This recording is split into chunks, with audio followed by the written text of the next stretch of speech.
Hi everyone, welcome to our live session today. My name is Laura Loza. I am a clinical psychologist and a yoga teacher. And today we are going to talk about something that affects so many of us, especially during this time of year, which is the winter blues. And it's that feeling of wanting to hibernate and the feeling of wanting to reach for comfort and just trying to survive until springtime. And here's what I want you to consider. Maybe winter isn't about trying to just survive. Maybe this season, the darkness and the introspection that comes with the season, it's something in telling us something that it's so much more valuable than we think. And what if the tools that we've been using so far that make winter is just like, I barely made it through, I survived the winter, are not helping us cope as we thought they would, and they are actually making it worse. So today we are diving into how to transform the winter blues into genuine clarity, and of course using self-care tools to help you get through the winter and have a transformation. We're going to explore the neuroscience behind it all, how alcohol sabotages the transformation, and also having practical strategies that can help you not only survive, but transform during the winter and feel better, create real longevity for mental and physical health. So grab something warm to drink, non-alcoholic of course, and get comfortable, and let's think and talk about how this winter can be the most transformative winter for you. So let's start with something that I think is very important, and it's what is actually happening within your body when you're going through winter.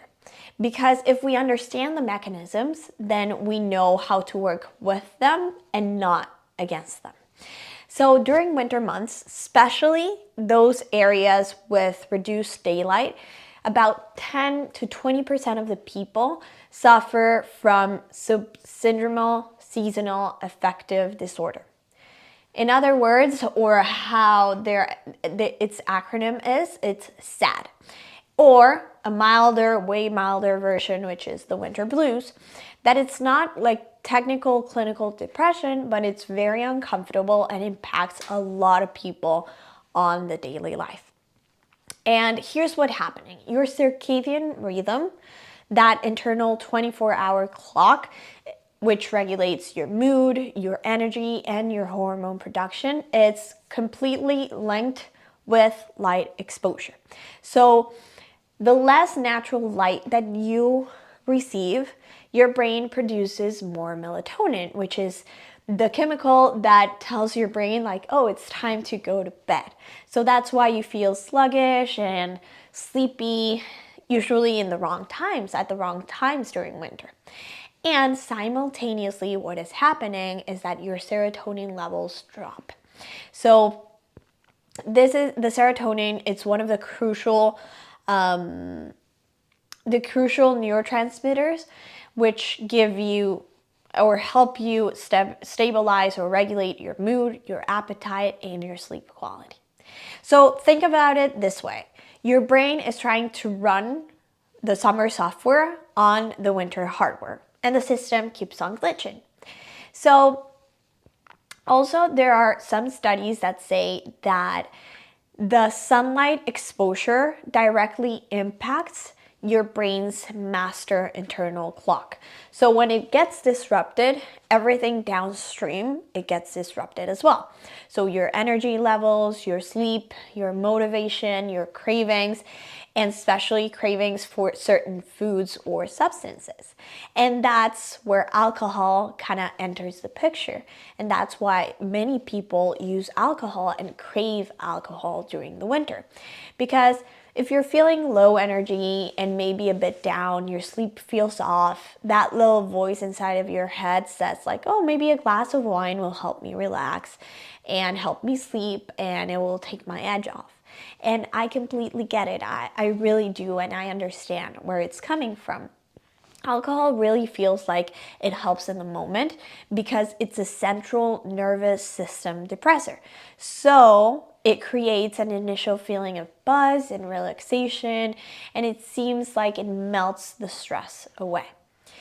But the crucial part that most people miss is that alcohol is actively working against all of what your body needs to manage those winter blues, and especially with sleep.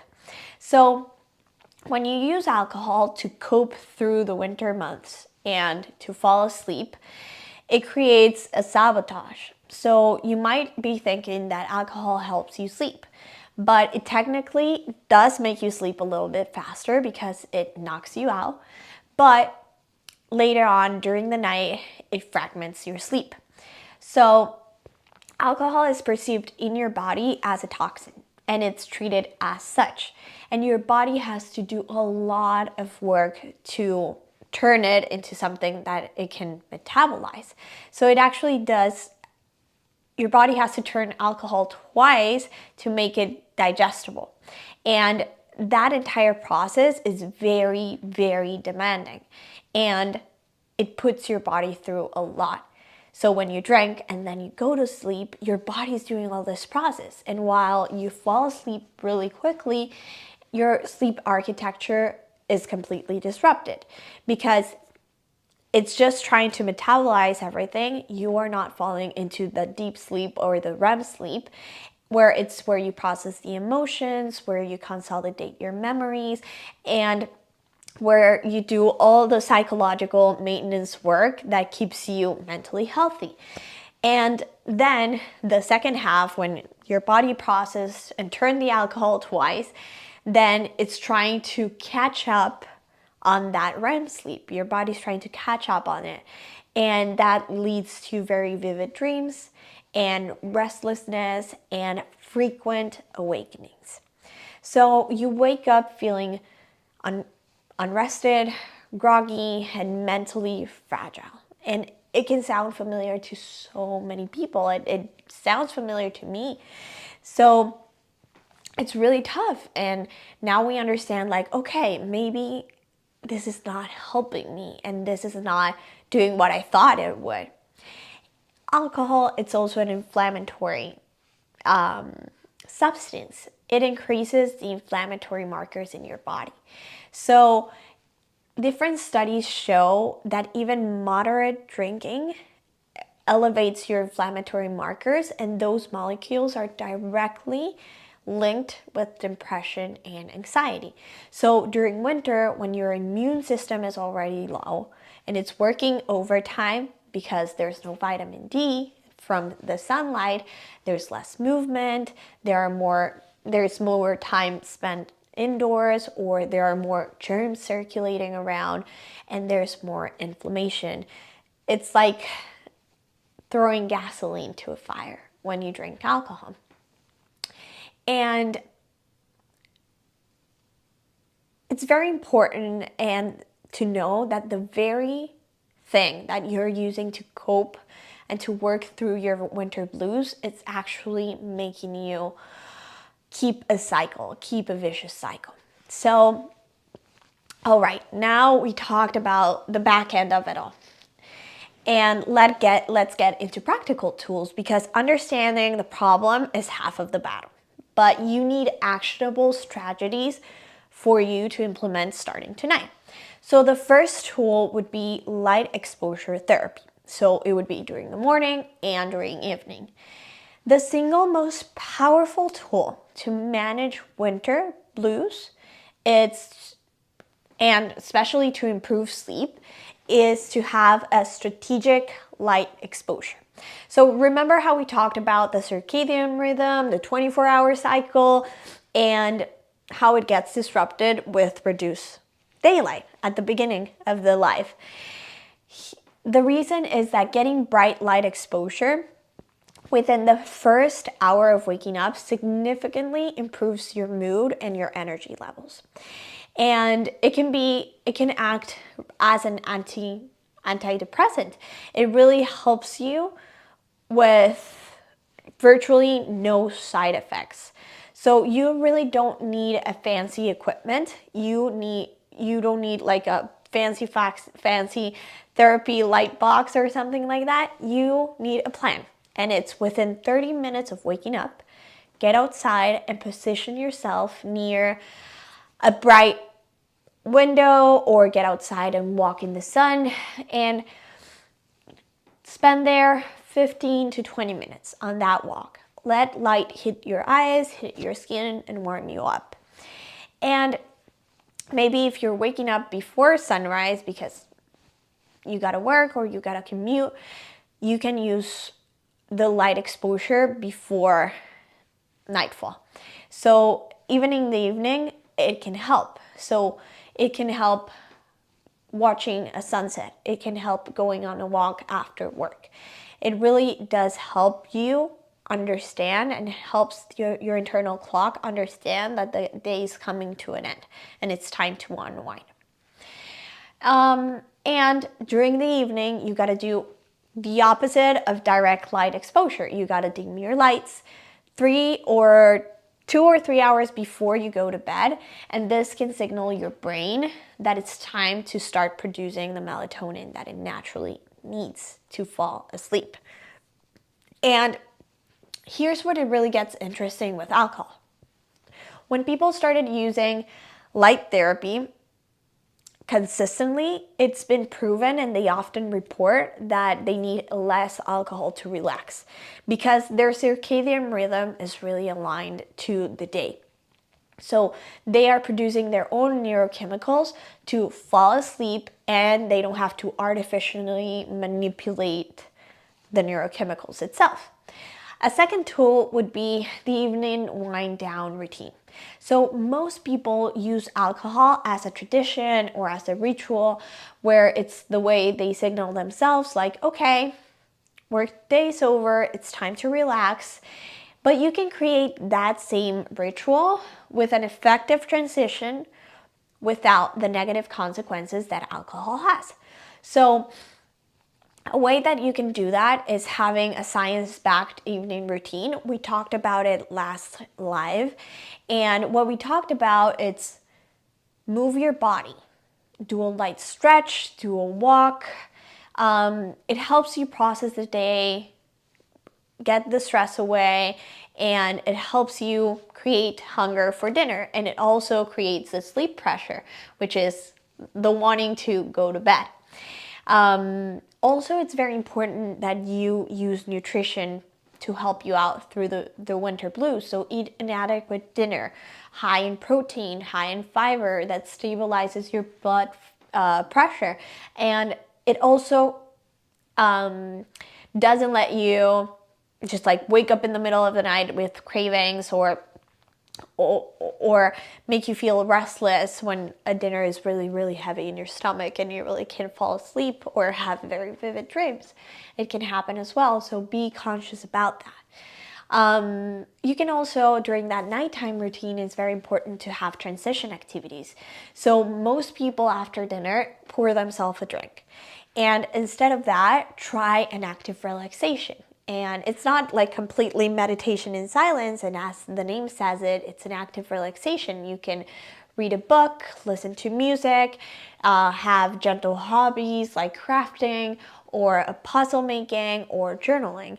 And a very, very powerful technique for journaling, which I think it's very beautiful, it's the gratitude journaling, which it actually proves that that there's a spike in well-being once you sit down constantly and write down 3 things that you are grateful for, because it actually activates your prefrontal cortex and it regulates the positive emotions, and you can connect with that, and it reduces the amygdala, like the reactivity, so that's where your anxiety is processed.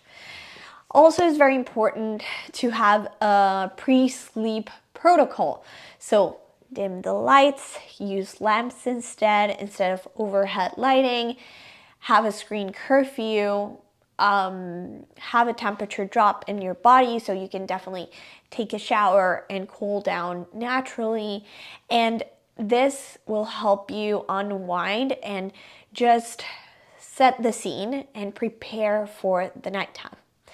And as I said, set the scene. It's very important to set the room. So it's try to sleep in a cold room. 60 to 67 degrees Fahrenheit is optimal. It's also important to sleep in a dark room and in a quiet room. There's a rule that I think it's very cool, and I think it's something very useful. It's a 10, 3, 2, 1. So it's 10 hours before bed, no caffeine. 3 hours before bed, no food or alcohol. 2 hours before bed, no work. And 1 hour before bed, it would be no screens, and then 0 times hitting the snooze button. So it's like, okay, this is my time to go to bed. I will go to bed now. And notice how alcohol is not needed in this routine, because you don't need to give external substances to your body to achieve that relaxation. All those tools you can start to develop and to integrate by yourself and within your own nature. A third tool would be the stress processing without numbing. And here's a very, very hard truth. One of the main reasons people drink is to avoid feeling difficult emotions. Winter really amplifies a lot of those emotions. And it amplifies isolation, darkness, and it reduces the activity. And it creates a lot of emotional discomfort. But emotions are not the problem. Avoiding emotions is really the problem. And when you use alcohol to numb that discomfort, you are teaching your nervous system that it really can't handle its own emotional experience. And over time, it really erodes in a distress and an intolerance to your own emotions. And it can create distancing yourself from resilience, and you can become more fragile instead of becoming stronger. And there's a technique that it's called the RAIN technique, and it's an acronym. So the R for RAIN is to recognize. Notice what you're feeling without judgment. The A, it's allow. Let the feeling be there without trying to change it or trying to numb it. Then the I is for investigate. Get curious about that physical and mental sensation. Where do you feel it in your body? What words come to mind with this sensation?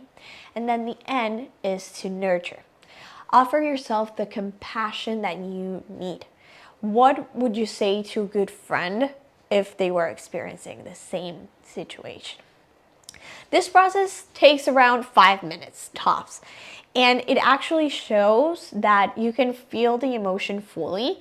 It peaks and it resides 90 seconds afterwards. Emotions are like that. They take 90 seconds. So you really don't need to avoid them.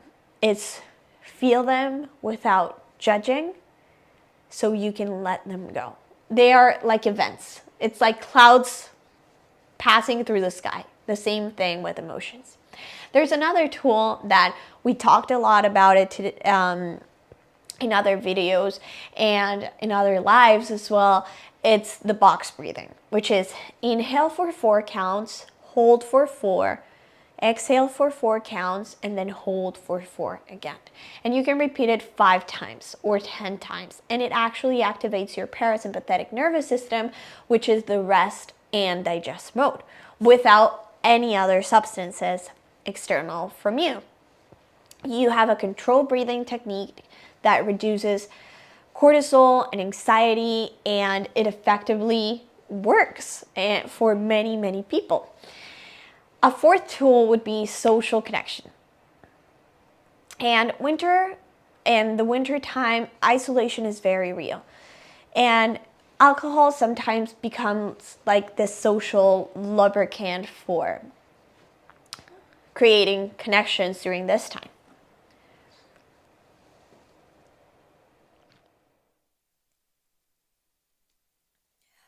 Sorry, I've been talking for a long time. I needed a little I needed a little bit of water.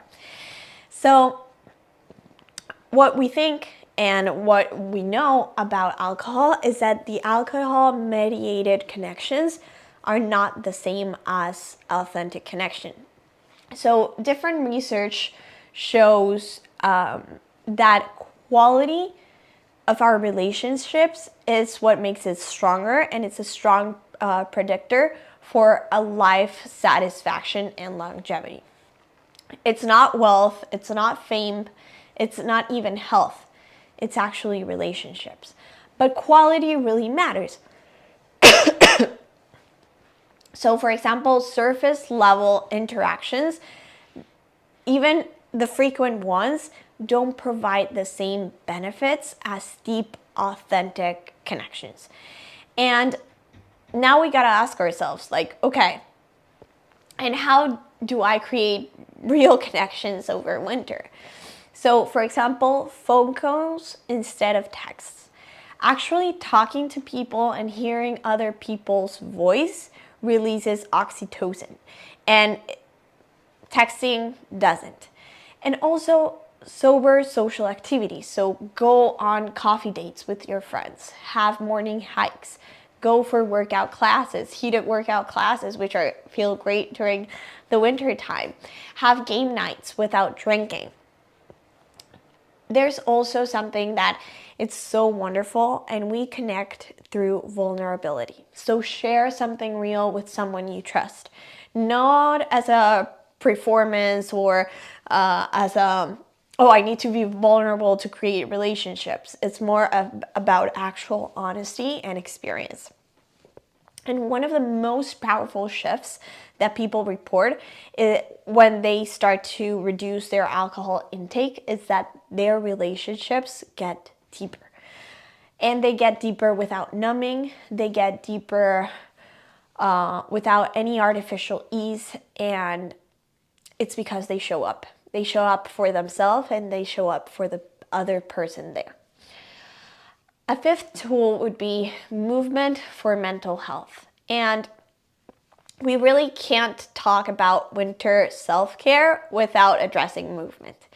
And when it's cold and dark and it's just so difficult to go to the gym and put a bunch of layers and then get out and have to put a bunch of layers again, the couch seems really appealing during the winter time. But your body is designed to move. And movement is one of the most powerful antidepressants available ever. And a lot of studies have shown that exercise is a very, very effective antidepressant. And it's because you're releasing all this neurotransmitter, all this feel-good chemicals. And here's why. It increases your brain neurotopic factor, which is like the fertilizer of your brain cells, and it promotes the neuroplasticity.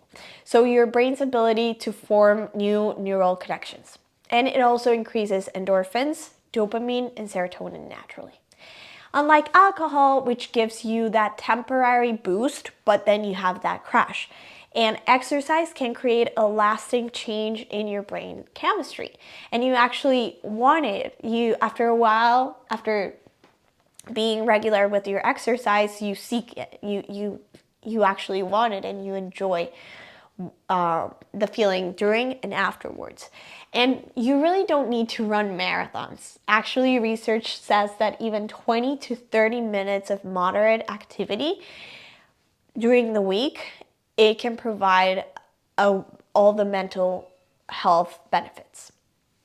And here are a bunch of like little winter specific movement ideas. It could be like a morning yoga or stretching. It's indoors. There's no excuses. You can do it at home. You can have a midday walk, even just 10 minutes of a walk to digest your lunch. You can have online workout classes. You can have dancing in your living room with your family, and you don't have to take it so seriously. You can have resistance training, which has a very, very particular evidence of helping you reduce the anxiety. But the key of it all is being consistent, moving your body every day, even in small waves, sends the signal to your brain that you are invested in its well-being. A sixth tool would be nutrition. And what we eat directly impacts your brain and your sleep quality. So when you remove alcohol, you are reducing a lot of the inflammation and providing a lot of nutritional status. So you can also amplify those benefits with a very strategic nutrition. So for example, turkey, chicken, eggs, they're very rich in, and they can help you produce the serotonin. Complex carbohydrates like sweet potatoes and oats help you with your nutrition as well, and your fiber. Fermented foods like yogurt, kefir, and sauerkraut, they affect directly your gut and create the gut ecosystem that will help you with food processing, which also is a very big thing. A lot of people, and I do believe that our second brain is our stomach. So if the gut is feeling healthy, of course, we're gonna feel more energy and less tired. And also having foods that are rich in magnesium that can help you sleep better. So leafy greens and nuts and maybe omega-3 fatty acids like a fish or walnuts or flaxseed, they all reduce inflammation and help you sleep better. It's also important to know that like during this time, you're gonna be surfing a lot of cravings, so you can reduce the like eating refined sugars or very, very high processed foods because they're all very inflammatory. And maybe caffeine in the afternoon, so after 4 p.m., maybe it's better not to have it. And even in small amounts, it can be disrupted for you. So what I was gonna say, it's more of like eat something that works with your system, with your nutritional system, and can help you reach those goals. I'm not saying, oh, let's start a diet. No, I'm saying let's have that high nutritional value that can help you have a better digestive system and have the energy, and then go to sleep. That's all. And you know your body more than anyone. So understanding it and taking the winter time to know, oh, what works for me? What works for my body? What gives me energy? Or what are the type of foods that I like to have before bed because they're light and I feel great and I feel like I have a good night's sleep. It's time to experiment, really. The winter, it's time to experiment. And then another tool, tool number 7 would be the sleep hygiene mastery. And we've touched in sleep throughout like this video, last week's live. It's something very important. I think it's one of the main things. It's one of the non-negotiable things. And it's having a consistent schedule. The same sleep time and the same time to wake up. Every day, even on the weekends, it helps your circadian rhythm. And what we talked about, setting the environment of darkness and cold temperature, and also something that like sleep somewhere that it's quiet, or put it like earbuds in. you can just completely relax in a quiet space. And it's also very important, no alcohol. I really can't stress this enough, but alcohol might make you fall asleep 10 minutes faster, but it really disrupts your sleep quality. So I really want to zoom out for a moment and talk about not only living longer, but living better. So in the blue zones research, which studied populations that have the most amount of people that have lived to 100 years, they identified three or four common things. So the first one is strong social connections, then regular movement, a plant-rich diet, a sense of purpose, it was 5, and then a stress management practice. And notice how any of those 5 things that create longevity, none of them have alcohol. And the blue zones, they do say that these populations kind of consume alcohol, but in small amounts, and especially in contexts that also have the benefits from the social interaction. So it's the connection and the meal that you're having with someone else, not the alcohol itself, that promotes longevity. So when you think about creating longevity, think about what you are investing right now. So are you investing in quality sleep every night? Are you investing in your immune system? Are you investing in having a reduced inflammation in your body? Are you investing in authentic connections within your relationships? And every moment of emotional presence is an investment, really. So being there. Alcohol doesn't enhance any of these factors. It's very neutral to it all. And at worst, it can be detrimental. And that's why we think alcohol doesn't really predict longevity. A lot of other things do. So here's what I want you to think about, and it's the identity shift. And that's a practice that you can start today and you can carry on forward. And it's how I see this in my practice every day. It's amazing. And people who successfully reduce or eliminate alcohol, they don't do it through willpower alone. They do it through an identity shift. And they stop seeing themselves as someone who needs to drink, but someone that has a bunch of tools to relax efficiently and effectively and can manage the stress. They stop seeing themselves as someone who deserves a drink after a really hard day of work, and they start seeing themselves as someone who deserves genuine rest and recovery. And a lot of people stop seeing themselves as someone who can't be fun without alcohol, and they start seeing themselves as someone who can genuinely show up in any social situations. And that's what Unconscious Moderation app is here for, because it helps you rewire those internal patterns, those deep patterns, and help you transform your relationship with alcohol from the inside out. So it can feel like a natural transition rather than a forced transition.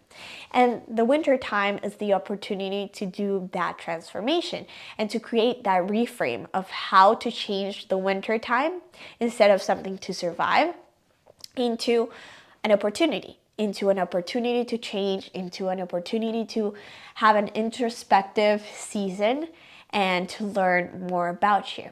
So having the darkness as an invitation inward, or the cold that asks you to slow down, or maybe being quiet that creates the space for reflection.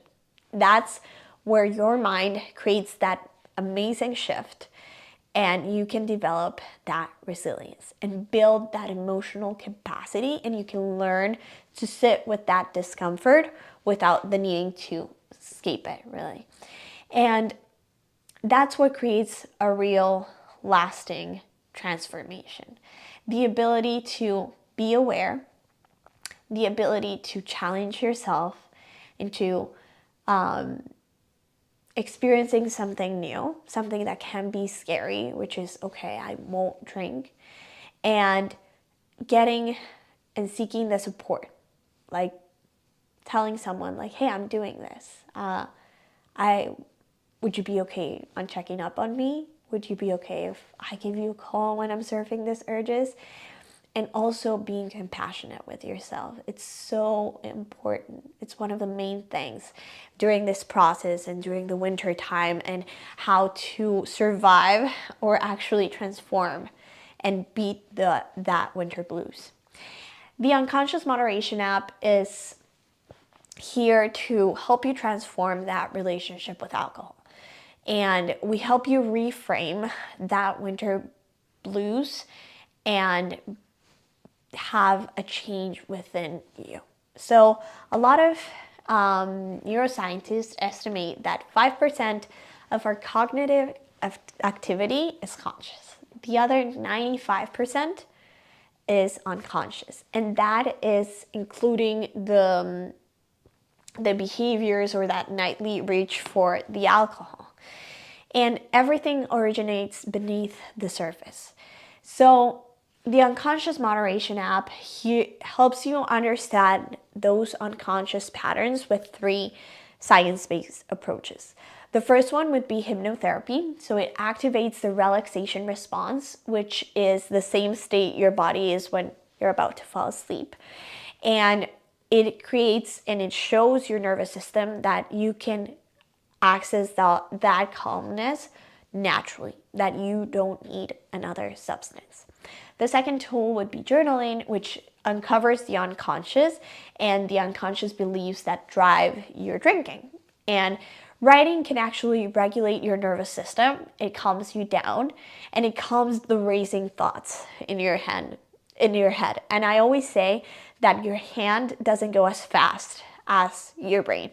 So it forces you to stop for a second and reflect. And the third tool would be movement, which is a 5-minute session that could generate the dopamine and the serotonin, those chemicals that actually help you and that also are given to you through alcohol. So it's like, oh, I can generate them naturally. I don't need an external substance. The Unconscious Moderation app is a 90-day journey. So the first month is no drinking, just clarity. The second month is about moderation, and it's about making the conscious choice through awareness and not autopilot. And then the third month is about reinforcement. So the new patterns become a second nature to you. The Unconscious Moderation app is available in the Apple Store, Google Play Store, and the transformation really starts today with understanding and not just with willpower.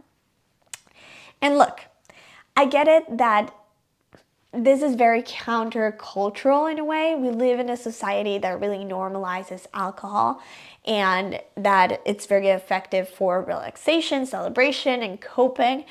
But the message is everywhere that you really don't need alcohol to enjoy life. And what if removing alcohol or significantly reducing it is actually something that allows you to be fully here and fully immersed in your life? And it gives you a better sleep, and it gives you more energy to pursue what actually brings you joy. And it reduces your inflammation and gives you physical capacity to move your body in ways that it feels good. And maybe it gives you the possibility of being emotionally present, and that allows you to build genuine relationships that sustain you. And at the end, what if all the things that you've been trying to achieve, the better mental health, the better physical health, the stronger relationships, what if all of those are on the other side of your relationship with alcohol? So this winter, you have the choice. You can numb yourself through the darkness and try to survive until spring, or you can transform yourself. The tools are here. The science is very clear. And the question is, are you ready for it? So remember, transformation does not require perfection. It requires awareness. And if what we talked about today clicked for you in any way and you're noticing that your relationship with alcohol does need a change, the Unconscious Moderation app is here for you. It's here to help you and it's here to support you. We help you rewire those unconscious patterns and transform the perspective so you can have and create a very lasting change from the inside out. Stay conscious and stay free.